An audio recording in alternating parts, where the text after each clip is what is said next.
Les doy la bienvenida a este curso de armado de láminas con Photoshop. Mi nombre es Santiago García Uriburu y soy docente de Integra Proyecciones, ayudante docente en Martínez Nespral, cátedra para la cual fue originado este curso, y vamos a distribuirlo con la colaboración de Corazón Fado, con el objetivo de impulsar proyectos y emprendimientos de estudiantes de la FADO.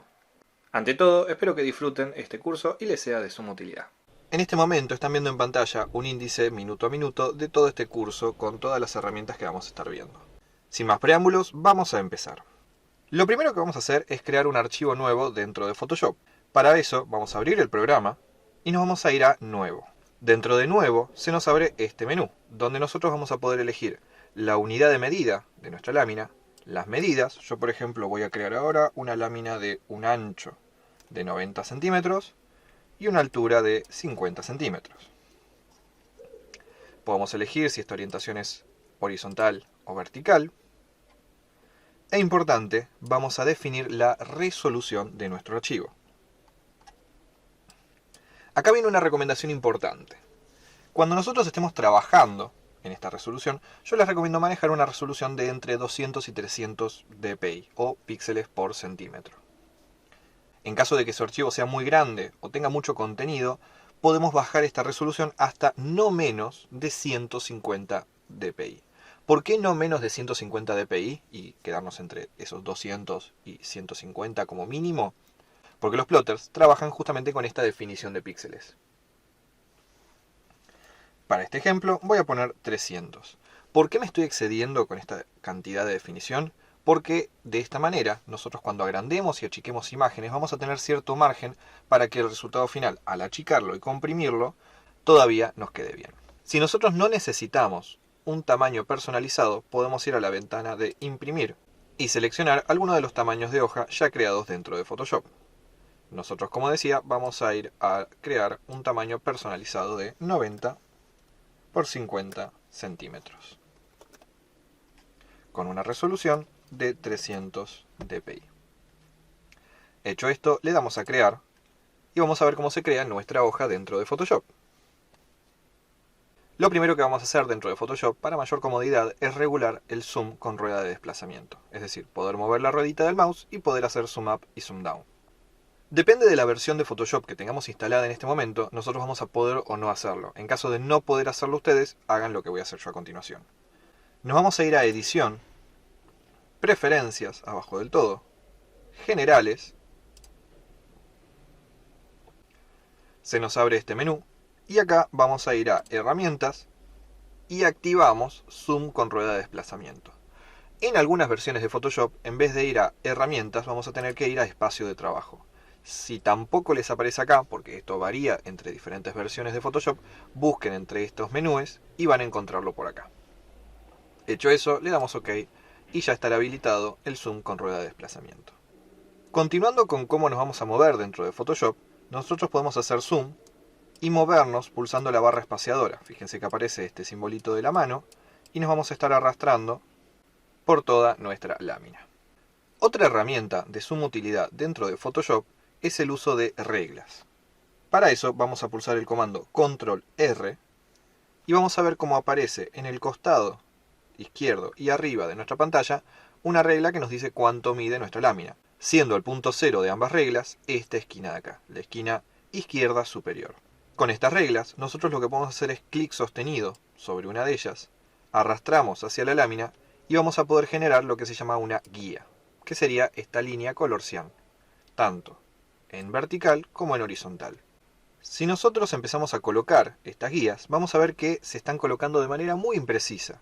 Fíjense como por ejemplo ahora tenemos 1286, 1260, 1234, son medidas del todo imprecisas. Si nosotros en este momento pulsamos la tecla Shift o la flechita que apunta para arriba, nos vamos a encontrar que ahora nos empezamos a mover cada medio centímetro. Fíjense que tenemos 15, 1550, 16, 1650 y así sucesivamente. De esta manera, nosotros al soltar la regla en ese punto, estamos soltándola de forma precisa. Si nosotros nos alejamos más todavía, vamos a ver cómo al pulsar Shift, ahora nos estamos moviendo cada centímetro. Y si nos alejamos más todavía, vamos a ver cómo nos movemos de a 2 centímetros, de a 5 y así sucesivamente. Por el contrario, si nos acercamos teniendo activa la herramienta de mover, y pulsamos Shift, vamos a ver cómo nos movemos cada milímetro. Y si nos acercamos más todavía, cada medio milímetro y así. Entonces, nosotros vamos a jugar con la tecla Shift y la herramienta de Zoom para ser más o menos precisos en función de dónde estamos colocando nuestras guías. Otra forma de colocar una guía es haciendo clic en la herramienta de Vista. Vamos acá abajo a donde dice Guía Nueva y se nos abre este cuadro de diálogo. Nosotros acá podemos decir que queremos una guía horizontal, como estas, o vertical, como esta, y la distancia a la que va a estar de este lateral o de este lateral. Por ejemplo, nosotros habíamos dicho que este largo mide 90 centímetros. Entonces, yo podría decir que quiero una guía a 45 centímetros vertical y se va a colocar justo en el medio. Pasamos ahora a la herramienta de sectores, empezando a utilizar por primera vez el panel de herramientas que tenemos acá a la izquierda. Quiero aclarar una cuestión muy importante, y es que detrás de todas estas herramientas, si nosotros hacemos clic sostenido, por ejemplo atrás de esta, se nos va a extender otro menú de herramientas relacionadas a la que pulsamos previamente. Si en algún momento del curso ustedes no están pudiendo ver la herramienta que yo estoy seleccionando, presten atención a la posición dentro de esta tabla y hagan clic sostenido para poder encontrarla. Seguramente va a estar atrás de la que ustedes están visualizando. Para activar la herramienta de sector, lo que vamos a hacer es hacer un clic sostenido detrás de esta herramienta, que es la herramienta de recortar, y entonces vamos a poder encontrar la herramienta de sector. Para utilizarla, vamos a hacer un clic en alguna parte de nuestra lámina y botón derecho. Luego vamos a buscar la opción de dividir sector.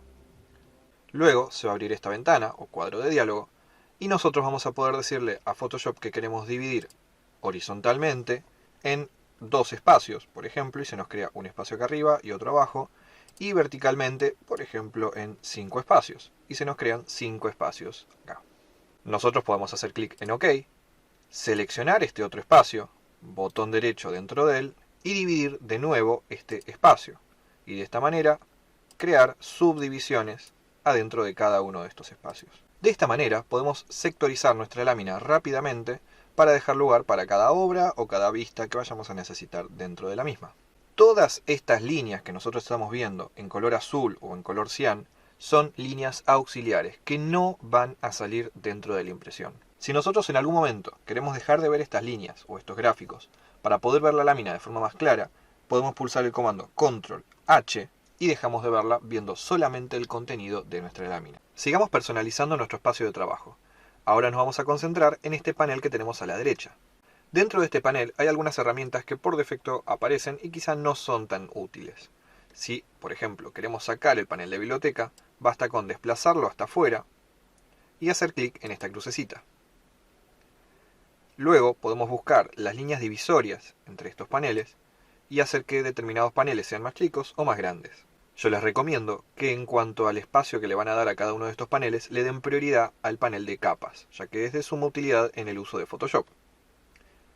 Si nosotros queremos traer nuevos paneles de herramientas a este espacio, podemos hacer clic en Ventana y traer, por ejemplo, el panel de párrafo, que va a quedar acá en el costadito. Luego podemos seguir haciendo clic en Ventana y explorar las diferentes herramientas que podemos sumar. Acá yo les recomiendo que vayan jugando a hacer clic en los diferentes paneles y explorar qué les ofrece. Vamos a explorar ahora cómo se utilizan los textos dentro de Photoshop. Nos vamos a encontrar acá a la izquierda con la herramienta de texto. Y tenemos dos opciones, o simplemente hacemos un clic dentro de nuestra lámina. Elegimos un tamaño, por ejemplo yo voy a elegir un 30, y empezamos a escribir. Y lo que nos vamos a dar cuenta es que este texto va a ser, digamos, infinito, o sea, va a ocupar toda la lámina en general. Yo esto no lo termino de recomendar, ya que dentro de las láminas vamos a estar acotando nuestros textos en lo que serían cajas de texto. Para eso, la mejor manera de colocar un texto es, vamos a hacer escape, vamos a decir que queremos aprobar este texto, y hagamos con la herramienta de texto un cuadrado. Entonces ahora, cuando escribamos un texto, este texto solamente va a estar dentro del espacio de nuestro cuadrado. De esta manera van a poder acotar de forma mucho más precisa el espacio que va a ocupar nuestro texto.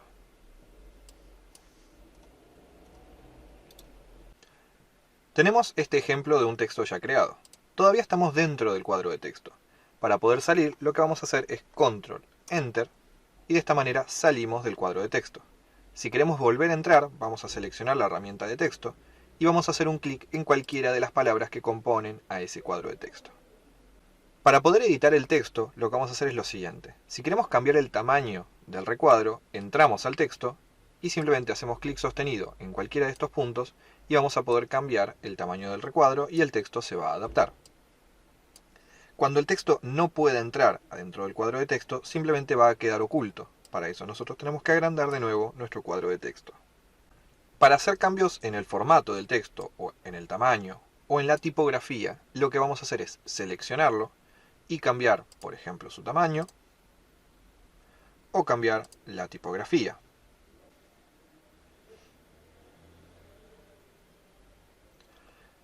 También, manteniendo el texto seleccionado, podemos hacer cambios como, por ejemplo, cambiar el tabulado del texto.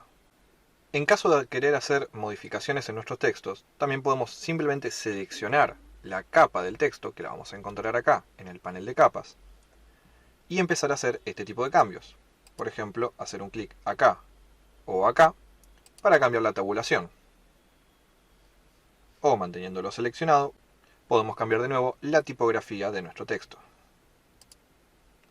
Asimismo, si nosotros estamos trabajando con diferentes cuadros de texto, por ejemplo, uno para describir cada parte de nuestro análisis, vamos a seleccionar la capa de texto ya creada, vamos a pulsar el comando Control J para duplicar la capa, y con la herramienta de mover vamos a arrastrarlo, por ejemplo, acá al costado. Entonces vamos a tener dos textos con exactamente las mismas características. De esta manera no tenemos que volver a configurar un texto nuevo con la misma tipografía, el mismo tamaño de texto, ni todos estos parámetros que estuvimos configurando recién. Sin embargo, ambos textos son independientes, así que yo a este texto que acabo de duplicar puedo ir, por ejemplo, a carácter y decirle que va a estar en negrita o en cursiva. En caso de que ustedes quieran incorporar nuevas tipografías a su Photoshop, lo vamos a tener que hacer desde Windows.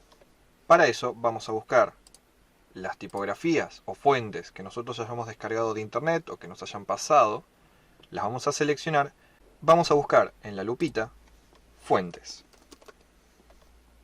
Se nos va a expandir el menú de configuración de fuentes.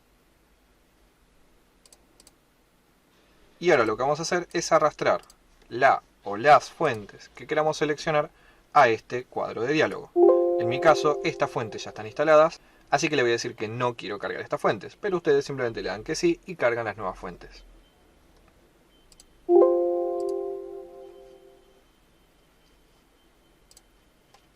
Luego, este menú va a terminar de cargar las fuentes y ya van a estar listas para usarlas. En el caso de que ustedes aún no puedan verlas dentro de este menú, les recomiendo que cierren Photoshop y lo vuelvan a abrir para asegurarse que Photoshop cargue las nuevas fuentes. Por último, lo que nos queda es definir el color que va a tener nuestra letra. Nosotros podemos seleccionar, como vimos antes, desde acá o desde fuera del cuadro de texto y cambiar el color, ya sea desde acá o desde acá. Por ejemplo, a un color rojo. Cuando hayamos terminado, vamos a hacer clic en este simbolito para minimizar este menú, lo podemos volver a expandir. Y ya quedó oculto el menú de párrafo y de caracteres. Volviendo a concentrarnos en el menú de capas, nosotros en cualquier momento podemos ocultar una o varias de nuestras capas para poder trabajar sin ellas. Otra herramienta interesante es que nosotros podemos seleccionar una o varias de estas capas y podemos pulsar el comando Control G para agruparlas. Es importantísimo también, al trabajar dentro de Photoshop, y más todavía si están trabajando con varias personas, que tanto las capas como los grupos los estén nombrando. Para eso vamos a hacer doble clic en la palabra y acá le podemos decir hola. Asimismo, nosotros también podemos crear grupos dentro de grupos. Y de esta manera, haciendo clic en esta flechita, vamos a ver cómo tenemos el grupo 1, que tiene este cuadro de texto y este subgrupo, y a la vez este subgrupo tiene estos cuadros de texto dentro del mismo.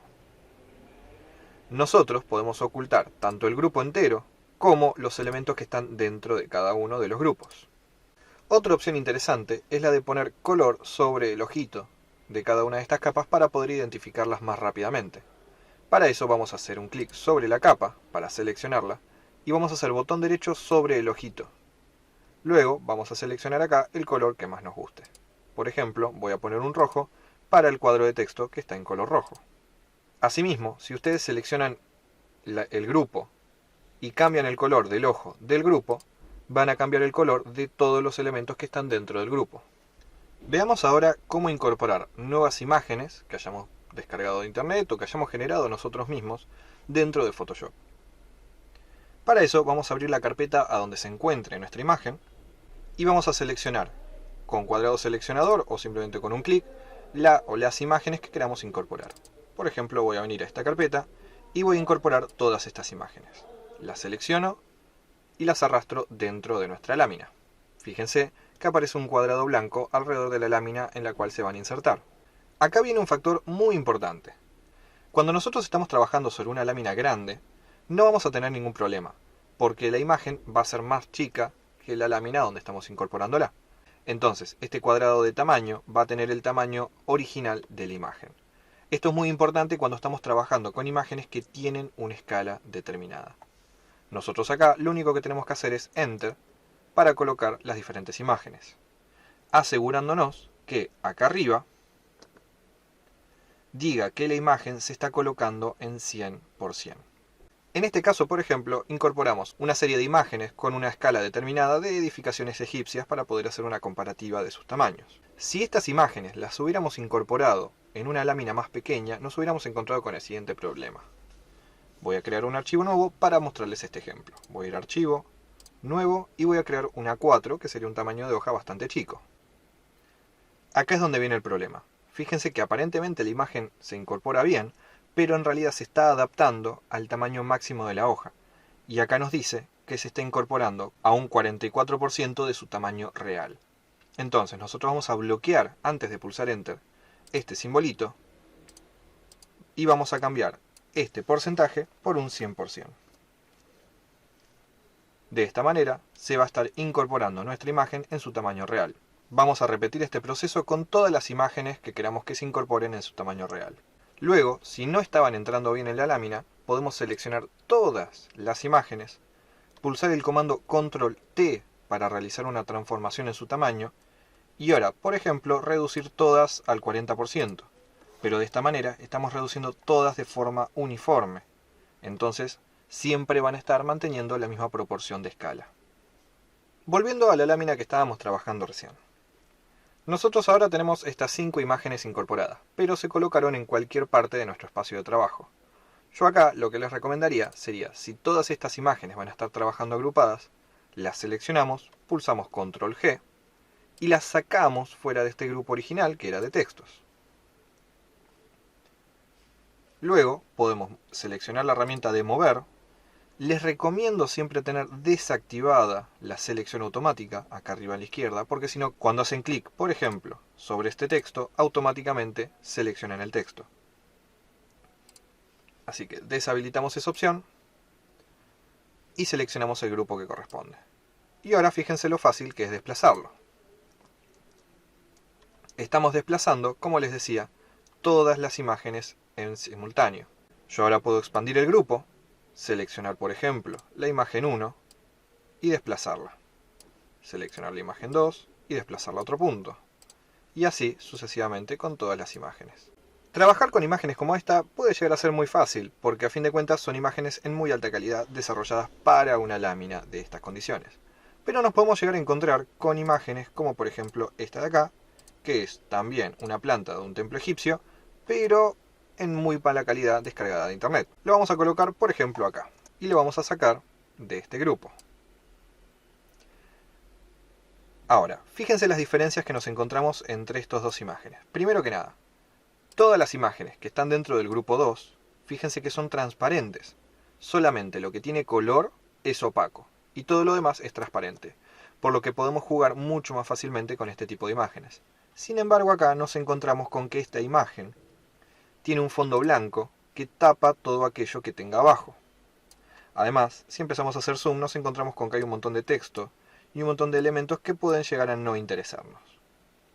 Vamos a ver cómo podemos arreglar un poco más esta imagen. Antes de arreglar la imagen, lo primero que uno pensaría sería, bueno, yo puedo seleccionar y pasarle por acá con la goma de borrar o eliminar este segmento, y de esta manera ya nuestra imagen empieza a quedar mejor. Sin embargo, eso es algo que yo no les recomiendo. ¿Por qué? Fíjense que todas las imágenes que estuvimos incorporando tienen consigo este simbolito chiquito gris. Esto lo que nos dice es que estamos trabajando con una imagen inteligente, que siempre va a estar recordando cuál es su tamaño y su formato original. Es decir, si yo hago control T, la achico mucho, con la tecla Shift para que sea proporcional, pulso Enter y la vuelvo a agrandar, esta imagen apenas va a perder su resolución original. Sin embargo, fíjense en el siguiente ejemplo. Voy a pulsar control J para duplicar esta capa y la voy a dejar acá al lado. Ahora voy a rasterizarla, es decir, hacer que la imagen deje de ser inteligente y que recuerde siempre sus proporciones. Por ejemplo, voy a seleccionar la goma y voy a pintar encima. Me va a aparecer este cuadro que me va a decir que si quiero rasterizarla, le digo que sí. Una de las dos mantiene el simbolito gris, que sería esta, la que acabo de apagar, y la otra lo perdió, que sería esta. Ahora selecciono ambas imágenes y pulso control T. Voy a achicar mucho las dos, pulso Enter para efectuar el cambio, y voy a volver a agrandarlas. Fíjense entonces cómo de repente esta parte de acá queda mucho más definida que esta de acá. Y para hacerlo más claro, voy a acercarlo de esta manera. Este tipo de operaciones, si bien uno nunca lo va a hacer de forma tan exagerada, podemos ver cómo empieza a hacer que nuestra imagen pierda resolución poco a poco. Es por eso que yo nunca les recomiendo seleccionar la herramienta de goma de borrar y empezar a borrar estas partes de la imagen, que sería, ya les digo, lo más sencillo. Entonces, ¿cómo es que tenemos que proceder para editar y modificar nuestras imágenes? Como parámetro general, yo les recomiendo que, bajo ninguna circunstancia, eliminen la propiedad de una imagen para que sea inteligente, es decir, nunca la van a rasterizar. Lo que vamos a hacer ahora es apagar la imagen que ya no es inteligente y nos vamos a concentrar en la que todavía sí lo es. Lo primero que podemos hacer es, si queremos que una imagen que está en blanco y negro pierda todo su fondo blanco, la vamos a seleccionar y vamos a cambiar su modo. En este caso, el que nos interesa es multiplicar. El modo de multiplicar lo que hace es que convierte todo lo que antes era blanco en esta capa en transparente, todo lo gris en parcialmente transparente y todo lo negro en totalmente opaco. Entonces ahora esta capa pasó a ser transparente en todo su fondo blanco y el resto lo podemos ver con mucha mayor definición. Por otro lado tenemos la opción de trama, que vendría a ser el opuesto. Todo lo blanco queda totalmente opaco y todo lo negro pasa a ser transparente. Como antes también, los grises se quedan en parcialmente transparente. Vamos a dejar el modo en multiplicar y vamos a ver otras herramientas que nos ofrecen las ediciones de imagen sin tener que rasterizar. Por ejemplo, podríamos ocultar o convertir en transparentes todos estos elementos que no nos interesen, como por ejemplo las palabras. Para eso vamos a crear una máscara de capa. Vamos a seleccionar este simbolito, estando parados sobre la capa a la que queremos generarle ciertas transparencias, y vamos a hacer lo siguiente. Vamos a utilizar, por ejemplo, el cuadrado seleccionador. Vamos a hacer una selección por encima de esta palabra y vamos a pintar encima de ella con el color negro. Fíjense que yo puedo hacer clic en estas flechitas y alterno entre estos dos colores, el blanco y el negro. También podría seleccionar y cambiar, pero bueno, en este caso no es algo que yo necesite. Voy a seleccionar el balde de pintura que está oculto tras este simbolito.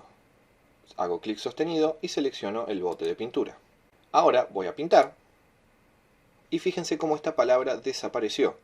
Lo que acaba de suceder es que todo lo que estaba dentro de este cuadrado de selección se convirtió en transparente. Asimismo, podemos repetir este proceso con cualquier otro elemento de nuestra planta. Fíjense que hago un cuadrado seleccionador ahí, pulso la tecla Shift y empiezo a generar más cuadrados de selección en torno a todos esos elementos que quiero ocultar.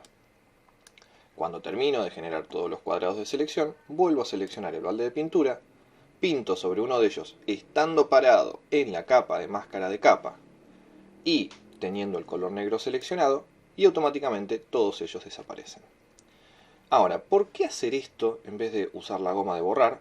Más allá del tema de la calidad que se va a perder si hacemos zoom. Uno podría decir, no, pero yo voy a tener cuidado, no voy a hacer zoom y voy a evitar esa pérdida de resolución.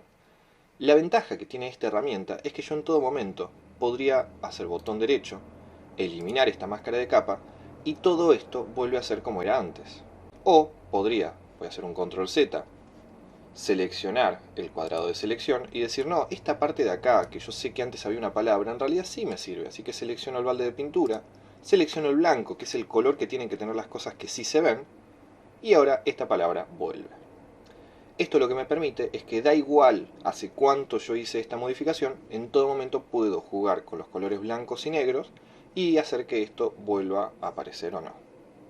Otra herramienta interesante es si de repente queremos extraer esta parte de la planta para hacer un zoom. Lo que podríamos hacer es, estando parados en la capa, ya no en la máscara de capa, vamos a seleccionar esta parte que queremos hacerle un zoom y vamos a hacer botón derecho sobre esta selección y vamos a seleccionar la opción de capa vía copiar. Al seleccionar la opción de capa vía copiar, lo que acaba de suceder es que ahora tengo la capa 1, que si la selecciono y la muevo, veo que es una copia idéntica de esta partecita de acá. Nada más, ¿sí? El resto de la planta no pertenece a esta capa, ni está oculto, ni nada por el estilo. Solamente copié esta partecita. Y ahora puedo seleccionarla, hacer control T. Y acá arriba decir que quiero, por ejemplo, tenerla en 200% de tamaño. Entonces ahora puedo hacer así. Y ya tengo este pedazo de la planta al doble de su tamaño para poder verlo en algún zoom o lo que fuera a ser necesario. Hay otra herramienta similar a la que vimos recién, que es la de capa vía cortar. Si nosotros hacemos, por ejemplo, un cuadro seleccionador alrededor de esta escala gráfica, yo hago botón derecho y me encuentro acá con la herramienta de capa vía cortar. Sin embargo, esta herramienta está bloqueada en este momento, a diferencia de capa vía copiar, que es la herramienta que utilizamos recién. ¿Por qué esta herramienta está bloqueada? Porque esto vuelve a ser una destrucción de la capa, o sea, tendríamos que tener una capa rasterizada, que ya no sea inteligente, para poder extraer este cacho y dejarlo en otro lado. En el caso en el que ustedes sepan que quieren rasterizar esta imagen, yo lo que suelo hacer es simplemente dibujar encima de la capa con la herramienta de goma, se rasteriza y ahora sí podría cortar esta parte de la capa. La selecciono, hago botón derecho, capa vía cortar, y ahora esta parte de la capa pertenece a una capa independiente. Fíjense que desapareció de acá, no es que esté oculto, realmente fue extraído y lo puedo desplazar al punto que yo quiera de mi lámina, como una capa totalmente nueva. Otra herramienta interesante es si ustedes de repente se quieren llevar una porción o una serie de capas de su lámina a otra lámina independiente para poder trabajarlo de forma más cómoda.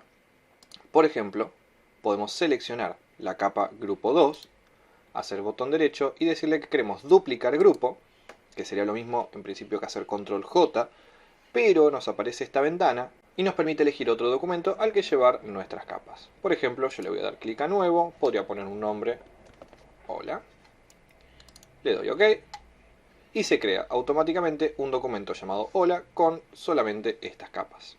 Voy a hacer ahora control Z para volver a cuando esta capa todavía era inteligente.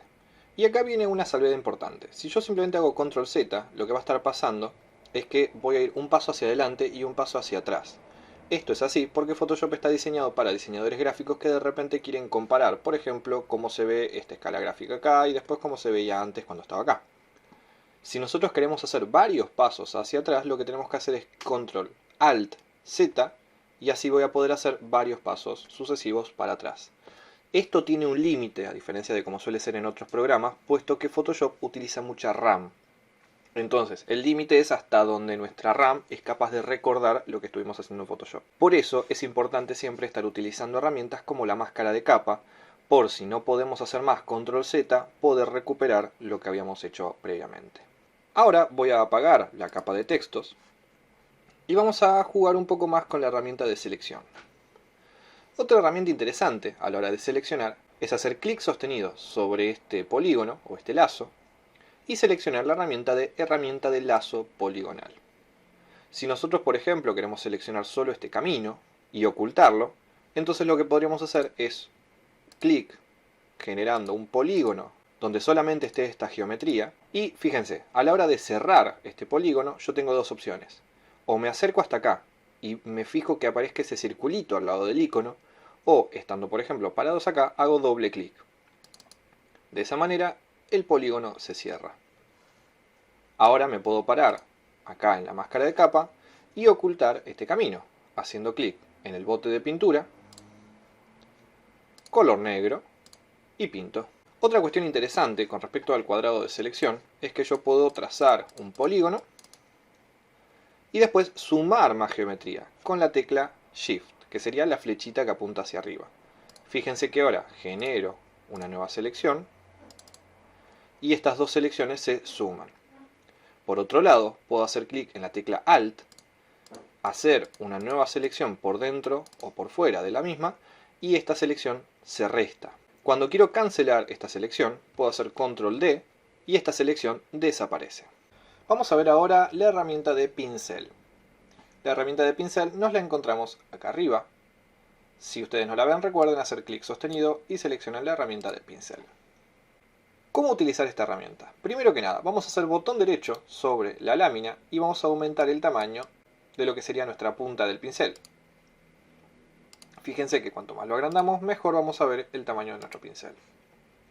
En este momento está seleccionado el color negro. Y fíjense cómo ahora yo hago un clic sostenido y pinto, y automáticamente se pinta por donde yo pasé con el cursor. También puedo hacer botón derecho y seleccionar cualquiera de las puntas de pincel que aparecen por acá. Por ejemplo esta. Le aumento el tamaño. Puedo hacer clic acá en esta parte gris para que desaparezca ese cuadro de diálogo y acá pinto con mi pincel. Todo esto lo estoy pintando sobre la capa 2. Entonces todas estas puntas, todas estas pinceladas están en la misma capa. Si ustedes no quieren que sea así, que cada punta sea independiente, tengan cuidado de crear una capa nueva cada vez que quieran hacer una nueva pinceleada. Entonces ahora generé esta última pinceleada y fíjense cómo al apagar la capa 3 solo va a desaparecer esa última pinceleada. Otra herramienta interesante a la hora de dibujar con nuestro pincel es la herramienta de flujo. Si nosotros bajamos al mínimo esta herramienta, lo que nos vamos a fijar es que es como si estuviéramos pintando con menos cantidad de tinta en nuestra punta del pincel. Por otro lado tenemos la opacidad, que lo que hace es que va a estar dibujando pinceladas más transparentes. Fíjense cómo ahora yo pinto, hago un solo trazado. En cuanto levanto el clic y vuelvo a pintar un segundo clic, estoy pintando por encima de ese primer trazado. Y si vuelvo a repetir el proceso, se van a estar superponiendo todos estos trazados. Otras herramientas muy interesantes de Photoshop son las geometrías, que las vamos a encontrar detrás de esta herramientita de rectángulo. Si yo hago clic sostenido, me voy a encontrar con que tengo la herramienta de rectángulo redondeado, elipse, polígono, línea y herramienta de forma personalizada. Vamos a hacer un recorrido rápido alrededor de estas herramientas. Nosotros lo que tenemos que tener en cuenta a la hora de, por ejemplo, dibujar un rectángulo, es que nosotros vamos a hacer un clic sostenido y vamos a dibujar nuestro polígono. Es importante saber que tanto este rectángulo como los polígonos que tenemos ahí dentro tienen una serie de elementos que tenemos que configurar. Por un lado está el relleno, que en este caso está configurado para hacer todo negro. Yo, por ejemplo, ahora le voy a decir con este simbolito en el relleno que quiero que sea transparente o que no haya relleno. Luego voy a seleccionar este simbolito para el trazo, que vendrán a ser las líneas de borde, y le voy a decir que quiero que sea, por ejemplo, verde. En este caso, este rectángulo quedó súper finito, porque esta línea mide exactamente un píxel de ancho. Ese píxel de ancho lo podemos ver cuando nosotros nos fijamos en este parámetro de acá. Si yo de repente subo este parámetro, me voy a encontrar con que mi rectángulo tiene ahora más espesor en sus bordes. Si nosotros queremos cambiar el tamaño de este rectángulo, lo mejor es utilizar el comando de transformar. Para eso vamos a tener seleccionada la capa de rectángulo 1. Vamos a pulsar el comando Control T. Vamos a ver cómo aparecen estos iconos o esta geometría alrededor del rectángulo. Y ahora podemos empezar a transformarlo. Fíjense que hago clic en esa esquina y puedo cambiar su tamaño. Si yo hago clic sostenido en una de las esquinas y pulso la tecla Shift, voy a ver cómo mi rectángulo se cambia de forma proporcional respecto al último tamaño que tenía. Si yo ahora lo alargo y vuelvo a hacer clic por acá, fíjense que esta proporción cambió. Si yo ahora vuelvo a hacer clic en esta esquina y cambio pulsando la tecla Alt, voy a ver cómo cambia el tamaño desde su centro, pero de forma medio que aleatoria. Si yo al mismo tiempo pulso las teclas Alt y Shift, voy a ver cómo cambia desde su centro, pero de forma proporcional. Dependiendo de la versión de Photoshop con la que ustedes estén trabajando, puede que varíen las letras que tengan que pulsar para poder efectuar este tipo de cambios. Tengan en cuenta que las tres teclas que van a tener que pulsar dependiendo de la versión de Photoshop son Shift, Control y Alt. Prueben a combinar con estas tres teclas y vean lo que sucede con ellas. Otra cuestión interesante es este puntito de acá. A veces, dependiendo de la versión de Photoshop, este puntito no va a aparecer y van a encontrar por acá una opción que les permite activar este puntito central. Este punto central lo que me permite es poder hacer la modificación de tamaño desde su centro o inclusive rotar desde ese mismo punto. Ya que estamos hablando de la herramienta de rotar, si yo pulso la tecla Shift voy a estar rotando cada 15 grados y si suelto la tecla Shift voy a rotar de forma más libre. Yo puedo hacer clic sostenido en este puntito y desplazarlo incluso afuera y decir que quiero rotar alrededor de esta entrada. O también podría hacer clic en esta esquina, pulsar las teclas Shift y Alt y agrandar el tamaño desde ese punto.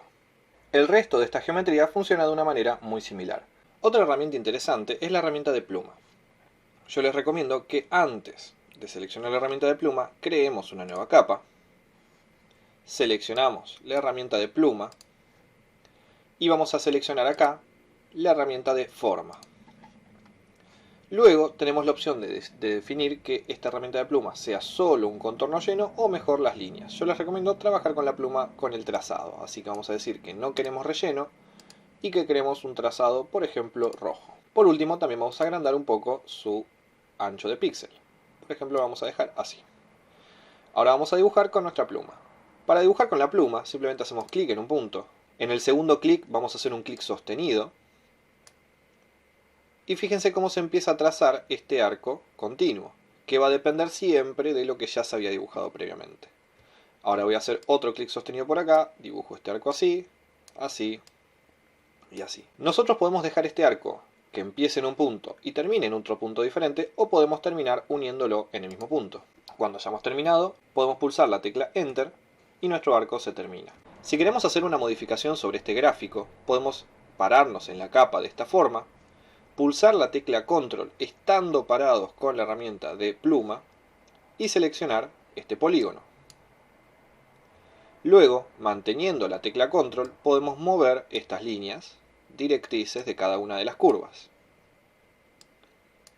O inclusive podemos mover directamente uno de los puntos. Cuando hayamos terminado, de nuevo pulsamos la tecla Enter. Volviendo con la capa de rectángulo, vamos a ver ahora cómo podemos hacer ciertas transformaciones en esta geometría. Volvamos a hacer Control T sobre esta capa de rectángulo y vamos a ver que en todo momento podemos hacer botón derecho sobre esta transformación y seleccionar cualquiera de estas opciones. Por ejemplo, podríamos seleccionar perspectiva y fíjense que ahora lo que cambia es lo que sería efectivamente la perspectiva de este rectángulo. Empieza a achicar de forma proporcional solamente este lateral. O podría seleccionar distorsionar. Y ahora lo que empieza a hacer es una transformación mucho más libre de este rectángulo. Nosotros podemos jugar con cualquiera de esas transformaciones con cualquier capa que tengamos seleccionada. Da igual si está rasterizada o no. Nosotros en todo momento también podríamos hacer lo mismo con una selección. Fíjense, voy a seleccionar esta capa. Voy a generar una selección de esta porción de acá. Y yo ahora puedo hacer botón derecho, transformar selección. Y ahora fíjense cómo puedo empezar a cambiar el tamaño de esta selección que hice recién. Y puedo aplicar las mismas transformaciones que vimos recién. Cuando haya terminado, puedo pulsar la tecla Enter, botón derecho, capa vía copiar, y ahora esto pertenece a otra capa. Otra herramienta interesante es de nuevo hacer una selección de esta capa, que en este caso sí tiene que estar rasterizada, no puede ser una capa inteligente, y hacer botón derecho, transformar libre, en vez de transformar selección. Transformar selección solamente modifica la selección que estoy haciendo, el cuadro de selección. Transformar libre va a transformar la capa que está seleccionada. ¿A qué me refiero con esto? A que si yo de repente ahora selecciono esta transformación, hago botón derecho, por ejemplo perspectiva, cambio acá, y fíjense cómo se transforma esta capa solo desde este punto, solo desde lo que está seleccionado. Ahora pulso Enter y se aplican los cambios. Hago Control D y deshago la selección. Veamos ahora un tipo de herramienta muy interesante llamada opciones de fusión. Esta herramienta también es muy abarcativa y yo les recomiendo que más allá de lo que vamos a ver en esta clase, exploren todas las opciones que les ofrece. Y lo que vamos a hacer ahora es esto. Vamos a crear una nueva capa justo arriba de esta capa número 1. Luego vamos a seleccionar el balde de pintura. Podemos seleccionar cualquier color, yo lo voy a dejar en el negro. Y esto es importante. Vamos a tener activo contiguo y todas las capas. Esto de todas las capas lo que hace es que si yo ahora hago un clic, va a seleccionar aquellas cosas o va a tener en cuenta aquellas cosas que estén en otras capas que no sea la capa 3. En este caso, por ejemplo, es la capa 1, que es la que está justo debajo. Contiguo lo que hace es que va a generar una acción solamente en aquel bucle cerrado. Es decir, si yo, por ejemplo, pinto en este interior del recinto, solamente voy a pintar en todo esto porque está cerrado por un mismo polígono. Puedo seguir pintando acá, acá, acá, acá y acá. Luego vamos a hacer botón derecho sobre esta capa que estuvimos pintando y nos vamos a encontrar con la opción de opciones de fusión. Esto podría ser interesante, por ejemplo, si quisiéramos aplicar una sombra en torno a todo este recinto para darle un poco más de énfasis. Vamos a hacer lo siguiente entonces. Primero que nada, acá en opciones de fusión vamos a decirle que queremos bajar al mínimo la opacidad de relleno, es decir, el color negro original, para que ese color negro ya no nos moleste. Luego vamos a venir a la opción de resplandor interior y vamos a empezar a hacer una serie de modificaciones. Primero que nada, vamos a decir que el modo de fusión está en multiplicar. El color es negro y acá con respecto a seleccionar un negro absoluto, yo les recomiendo que hagan un clic más o menos por el medio y vayan todo hasta el borde y se excedan. De esa manera se van a asegurar que están seleccionando un negro absoluto o, en su defecto, un blanco absoluto. Luego podemos aumentar la opacidad, que sería cuán negra va a ser esta sombra. Fíjense cómo se empieza a notar en la imagen de abajo. El ruido yo les recomiendo siempre dejarlo al mínimo. Y podemos jugar con estas otras opciones de retraer, tamaño sobre todo, para que esta sombra sea más grande o más chica, y el rango. De esta manera, fíjense lo rápido que pudimos generar todas las sombras del interior de nuestro recinto para darle más profundidad a la imagen. Le doy OK y fíjense cómo también yo podría tener seleccionado el balde de pintura, la capa número 3, las mismas configuraciones de antes, y hacer otro clic por acá, y esto se suma a las configuraciones que vimos recién. Entonces pueden estar corrigiéndolo cuando lo necesiten. Volvamos a hacer botón derecho sobre esta capa y veamos opciones de fusión. Acá dentro tienen muchas otras configuraciones, sobre todo encaradas a lo que sería el diseño de láminas arquitectónicas. Yo les recomiendo que jueguen con las opciones que les van ofreciendo, entren, cliquen y vean qué es lo que sucede para poder relacionarse mejor con este menú. Veamos ahora las capas de ajustes. Supongamos que no queremos que esta imagen sea en color, sino que queremos que sea en blanco y negro. En ese caso, voy a borrar esta capa para que no nos moleste más. Y nos vamos a concentrar en todas las capas de este grupo número 2. Si nosotros queremos hacer que esta capa, por ejemplo solo la capa 1, sea blanco y negro, vamos a venir a la pestaña de ajustes. Si no la ven, pueden hacer clic en ventana y buscar acá ajustes para que les aparezca y la configuran para que quede por acá. Y luego podemos seleccionar o bien la herramienta tono saturación, que es la que yo suelo seleccionar, o bien la herramienta de blanco y negro. Seleccionamos entonces tono y saturación y fíjense que aparece esta capa particular. Esto se llama capa de ajuste. Nosotros ahora desde acá podemos decirle que queremos que tenga una saturación nula, es decir, que no tenga color. A priori parece que afectó solamente a la capa 1, ¿verdad? Sin embargo, si yo vuelvo a abrir estas capas de texto y me alejo un poco, voy a ver que este texto que antes debía ser rojo, ahora está en blanco y negro, o mejor dicho en gris. Eso se debe a que esta capa de ajustes va a aplicarse en todo lo que tenga por debajo en este listado de capas. Si nosotros queremos que solamente aplique a la capa número 1, voy a hacer Alt, tecla Alt, y voy a esperar a que aparezca este iconito cuando esté justo entre las dos capas. Hago un clic y de esta manera esta capa se relaciona solo con esta y deja de aplicarse en todas las demás. Por otro lado, yo lo que puedo querer es que esta capa afecte a todo el grupo. Entonces lo que haríamos sería lo siguiente. Control Z para ir para atrás. Voy a desplazar esta capa encima del grupo y ahora pulso la tecla Alt para relacionar la capa con el grupo. Y de esa manera todas estas imágenes están en blanco y negro, pero los textos siguen teniendo su color original. Asimismo, yo puedo sumar la cantidad de capas de ajuste que yo quiera. Por ejemplo, otra muy interesante es la de curvas. Voy a seleccionar esta herramienta de ajustes. Voy a ampliar un poco este menú. Y esta capa de ajustes lo que empieza a hacer es modificaciones en cuanto a la claridad y la oscuridad de nuestra capa. Yo acá les recomiendo que siempre sean muy finos porque si no lo que van a hacer es quemar u oscurecer demasiado esta capa. Pero puede ayudarles mucho a que aumente la resolución de la misma. De nuevo, esto que estamos haciendo acá, lo voy a hacer exagerado a propósito, está afectando también a la capa de texto. Entonces le tenemos que hacer clic a la tecla Alt, justo cuando tenemos el cursor acá, y de nuevo bloqueamos esta capa al grupo que tiene abajo. Otra vez, como pasaba con las opciones de fusión, yo les recomiendo que empiecen a probar qué les ofrecen este tipo de modificaciones y capas de ajuste.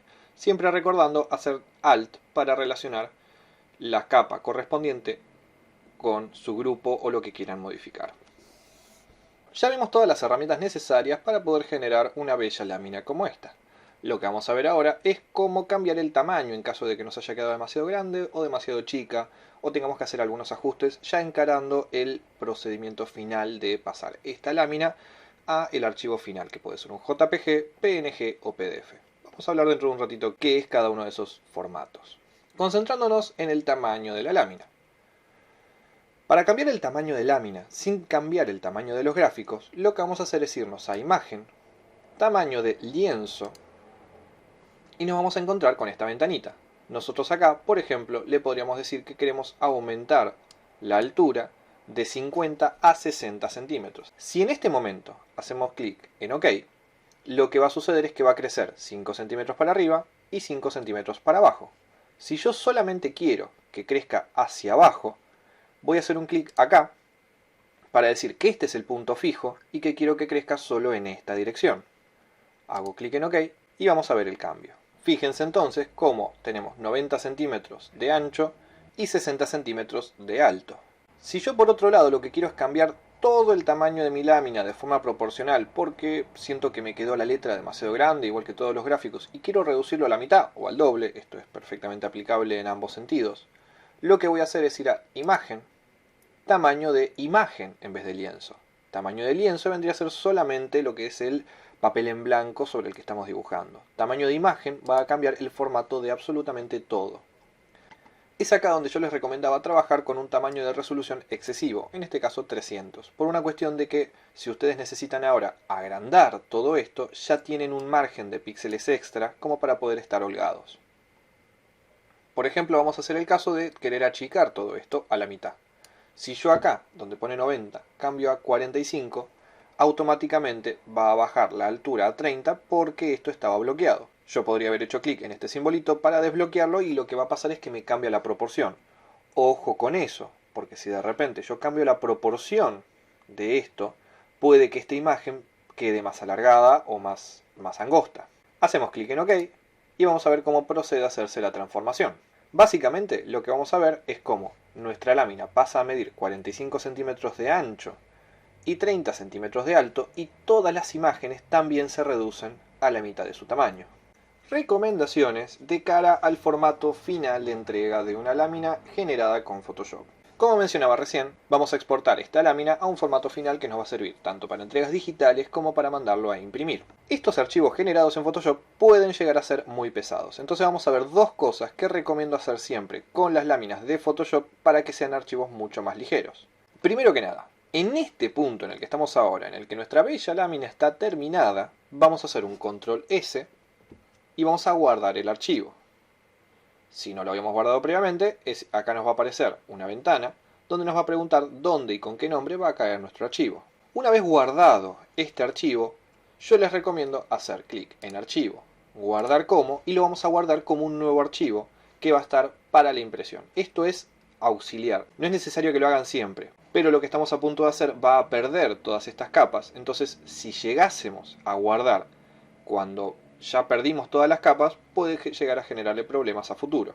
Es por eso que solo de forma temporal yo les recomiendo tener un archivo que es el archivo final y otro archivo que es el archivo que están preparando para la impresión. De esta manera se aseguran que jamás van a tener ningún problema de pérdida de capas y cuestiones por el estilo. Volviendo acá, vamos a seleccionar cualquier capa de imagen que tengamos ya generada en nuestro menú de capas. Por ejemplo esta. Hacemos botón derecho y vamos a seleccionar la opción de combinar visibles. Esto lo que está haciendo es que combina todas aquellas capas visibles en una sola capa, que sería esta. Ahora todo pertenece a una sola capa y esto no tiene vuelta atrás, por eso es que recomiendo guardar en un archivo nuevo. Podríamos hacer control Z, pero si ustedes llegan a cerrar este archivo, no va a haber control Z que lo salve. Teniendo esto, que aligeró muchísimo el archivo, fíjense cómo ahora voy a hacer un control S. Teniendo esto, que aligeró bastante nuestro archivo, lo que vamos a hacer es, nos vamos a ir a imagen, tamaño de imagen, y vamos a cambiar la resolución a una resolución más chica, por ejemplo unos 200 dpi. De esta manera, nuestra imagen ya va a tener una resolución más acorde con el formato de impresión. Fíjense que parece que se achicó, pero sigue midiendo los 45 centímetros por los 30 centímetros que medía antes. Se achicó porque ahora básicamente tiene menos píxeles en cada centímetro cuadrado. Hecho esto, lo que vamos a hacer es irnos a Archivo, Guardar como, y acá tenemos tres tipos de archivos que yo les recomiendo para guardar. El primero es el de los PDF. Los PDF son archivos que van a quedar fijos, tal como están, y van a tener una grandísima cantidad de definición respecto a su formato original, que en este caso era Photoshop. También esto se aplica cuando nosotros extraemos PDFs de AutoCAD, PDFs de Revit o PDFs de cualquier otro programa. Cuando ustedes van a postprocesar una imagen, por ejemplo cuando extraemos una planta de Revit, CAD o lo que sea, y la van a llevar a Illustrator, Photoshop, siempre es recomendable que sea en PDF, porque están manteniendo la máxima cantidad de resolución de cara al postprocesado que le van a dar después, como estuvimos viendo por ejemplo con las herramientas de hoy en este curso. Cuando ustedes también van a pasar ese archivo a impresión, les recomiendo que vayan con la máxima calidad posible, es decir, PDF. Nunca con una JPG o con un PNG. Los JPG y PNG van a servir pura y exclusivamente cuando tengan que enviar esos archivos para ser visualizados en computadora, tablet, celular o el archivo multimedia que necesitan. Eso es así porque si bien al ojo es una resolución aceptable, es una resolución que se va a ver bien, reduce bastante la cantidad de definición que tiene esa imagen. Entonces, para la pantalla es suficiente, para la impresión puede llegar a no serlo. Por eso, impresión y postproducción siempre va a ser en PDF. En cambio, presentación para imágenes de computadora y demás, vamos a utilizar JPG y PNG. Más que nada porque son archivos que son mucho más ligeros y se van a poder ver mucho mejor. Y en este momento en el que estamos atravesando, en el que tenemos que enviarnos muchos archivos por nube, mail y demás, es importante que el archivo sea ligero para que podamos descargarlos rápidamente. Vamos a guardar entonces ahora los tres tipos de archivos. Vamos a empezar con el PDF. Vamos a decirle siempre que no queremos guardar las capas y le damos a guardar. En esta ventanita simplemente le decimos que queremos guardar como PDF y ya se guardó nuestro PDF. Es el turno ahora de los JPG. Nosotros cuando guardamos como JPG, ya automáticamente no me deja guardar con capas porque los JPG no tienen capas, a diferencia de los PDF que sí pueden tenerlas. Le damos a guardar y ahora Photoshop me va a preguntar con cuánta calidad quiero imprimir mi archivo. Esto ustedes lo van a tener que medir.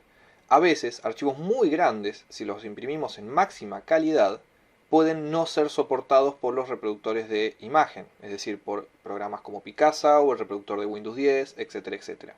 Entonces, yo les recomiendo que guarden más o menos entre un 8, un 10. Si quieren probar porque quieren que su imagen salga con máxima resolución, prueben a sacarlo como máximo, pero antes de enviar ese archivo, ábranlo y háganle mucho zoom para asegurarse que el reproductor lo soporta. Yo en este caso simplemente le doy OK y exporté mi archivo JPG. Ahora voy a pasar también a guardar en PNG. ¿Cuál es la diferencia entre PNG y JPG? Que a fin de cuentas los dos son tipos de archivo en formato de imagen. Es que el JPG siempre va a ser totalmente lleno y todo lo que pueda llegar a tener una transparencia lo va a rellenar como un blanco. Los PNG, si nosotros en algún lugar dejamos una transparencia, por ejemplo para generar stickers o para generar cualquier tipo de cosa que va a tener una transparencia, con filminas o lo que sea, ese formato sí lo va a respetar, tanto el PNG como el PDF. Yo acá le doy OK y se va a estar guardando. Acá tenemos entonces los resultados de los archivos que estuvimos guardando. Tenemos por un lado el archivo JPG que pesa apenas 3 megas y medio. Fíjense que hago doble clic y lo puedo abrir rápidamente y empezar a hacerle zoom. Posiblemente vean este pixelado, no se asusten porque es el reproductor de imagen que está cargando la imagen final. Fíjense que ahora se actualizó y ya se ve con mucha más definición. Si nos acercamos vamos a ver que esta línea negra sí se ve un poco borrosa a diferencia del texto, que se ve bastante más definido. Eso se debe a que la imagen original ya tenía mala definición. No así, por ejemplo, con esta de acá, que podemos hacer bastante más zoom y se va a estar respetando el formato original. Luego, en cuanto a peso, tenemos el PNG, que fíjense cómo proviniendo exactamente del mismo archivo, este pesa 7 megas y este pesa 3,5. Voy a hacer doble clic para abrirlo. Vamos a ver cómo tarda un poquito más. Y acá lo tenemos. Puedo empezar a hacer zoom, va a pasar lo mismo que recién, el reproductor de imagen está tardando en cargar un poquito la imagen, y ahí me lo cargó. Y vuelve a pasar exactamente lo mismo, solo que en este caso podemos hacer un poquito más de zoom y las palabras quedan un cachito más definidas. Por último, en cuanto a peso, tenemos el PDF, que está pesando 9.3 megabytes. Hago doble clic, se va a abrir y vamos a poder ver el resultado final, que va a ser un poquito más definido. Acá tenemos el PDF final.